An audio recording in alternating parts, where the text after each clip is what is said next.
know it's a bit windy in that, so the sound might not be the best, but I'm standing on top of the roof at one of my customers' sites.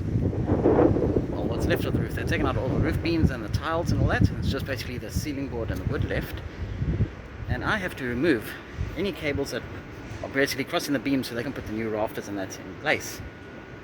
But there's one wire that's running from a DB in the kitchen to somewhere else in the building. I don't know what it feeds, it's not labeled or anything like that. I don't even know which breaker it's on, so we're going to try something a bit dangerous. We're going to cut the live cable with the well-insulated pliers, see if it pops. If it pops, then we know something was on there, and then we can actually see what breaker it is, and also see what doesn't work. So let's do that now.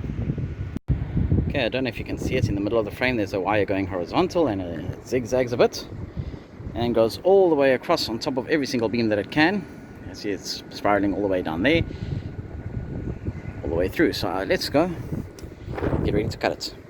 Okay, I'm now standing on top of a ladder that's pretty secure on the wall. Got the cable here. I don't want to balance on the roof beams, and then in case I get it right from the bang, and if there's a bang, and then I fall down. My well-insulated pliers that are a bit sticky.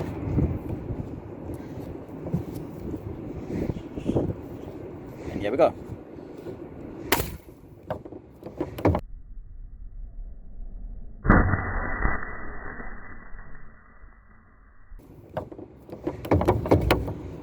Okay, now that it's cut, we can go see what breaker it runs from.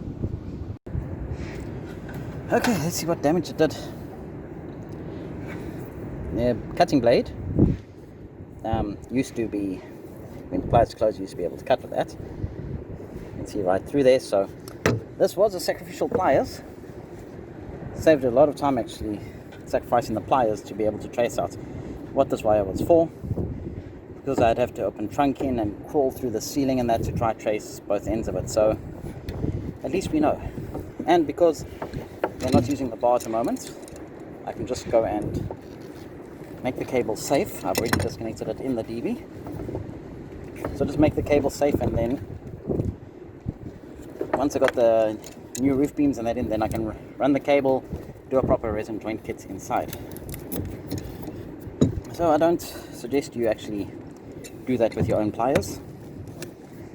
Unless it's an old pair and you've got a nice newer, sharper pair, because this one, you saw how hard it was for me to cut with it, because the blade is a bit worn out anyway. So it's time for a new one. Okay, as you can see, it is a 3-phase cable. I've gone into darkness. Why is this thing automatic? Okay, so it's got 3-phase cable. Can't even see because they're a bit charred now. Got your yellow, blue, red, and neutral.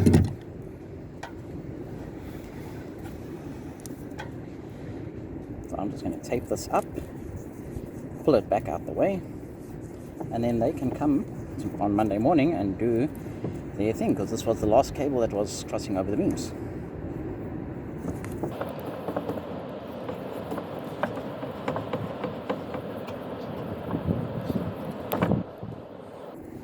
I'm just taping this side up. This is the aircon side, so it's got no supply. But people get nervous if they just see cables hanging around. Cool beans. Yeah, so basically, I've taken out all the data wires that were going through here. Taken out all the light circuits that were going over the beams. Taken out the plug circuits. Isolated this whole mess. So we're going to put a nice junction box in here later. And then it'll be good.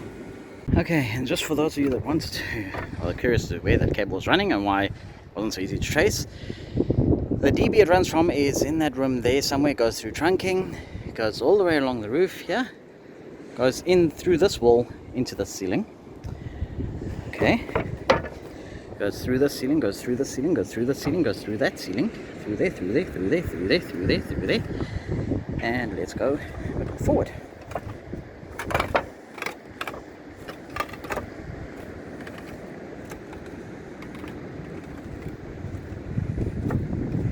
And there is the aircon unit right out there. So it took a very circuitous route just to get back here. Oh well. Like I say, the 85 Rand pliers or whatever saved the amount of labor having to trace it for about an hour or so. And let's take a look at why it's so nice to be living and working on the south coast. You get to have views like that.